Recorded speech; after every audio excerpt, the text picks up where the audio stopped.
Building supplies are now on the ground in hurricane-impacted islands and are making their way today directly into those communities. Over in Long Island, Administrator Therese Boodle-Bethel says those supplies arrived on the weekend and the distribution process is underway. There are 4 teams comprised of residents who will begin repairs as early as tomorrow. The construction phase will start with work to the homes of the elderly, the disabled, and single mothers on Long Island, and then expand to others impacted by the storm. The scope of works will include general repairs and roofing upgrades.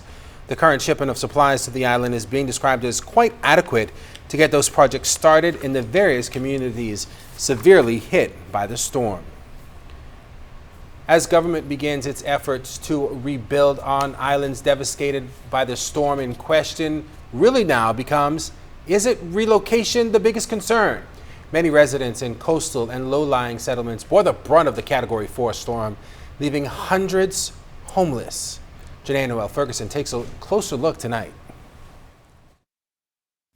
Life has not changed much on Crooked Island in Acklands since being hit by Hurricane Joaquin. The shell of homes gutted out by the storm remains standing but visibly weathered by the elements.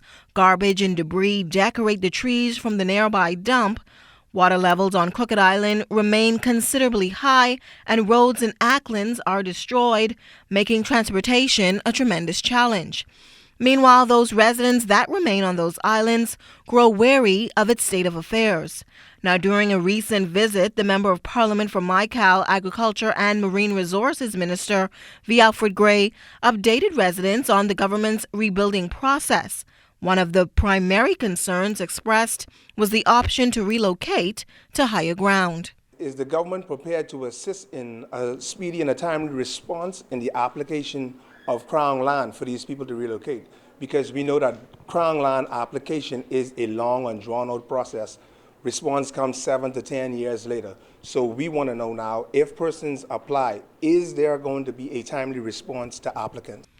Minister Gray said that while this option is being considered, he believes government will act swiftly if such requests are made. The first thing you got to do, express your willingness to move to higher ground.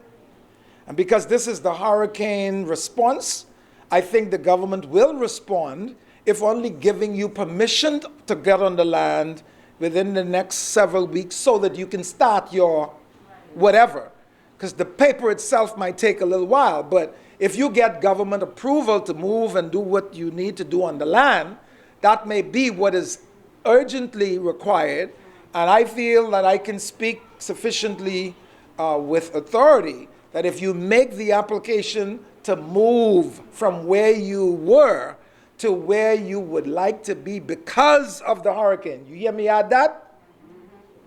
I believe the government will respond to you just as quickly. It is anticipated that more serious storms like Joaquin will form in the future. Given the level of devastation in the central and southern islands, residents still had mixed views on whether or not they would relocate. The best thing to do, I think, is to move out of Lovely Bay, get on the black land, maybe cut up some kind of a little division, what you call a subdivision, and put some road in them, electricity, whatever. That could be a future development somewhere where they have a subdivision in the center of Acklands for those who want to move from where they are. But I was thinking of those who are where you are vulnerable to hurricanes and you want to go to higher ground.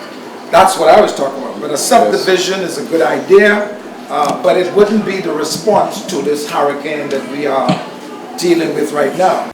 Janae Noel Ferguson, ZNS Network News.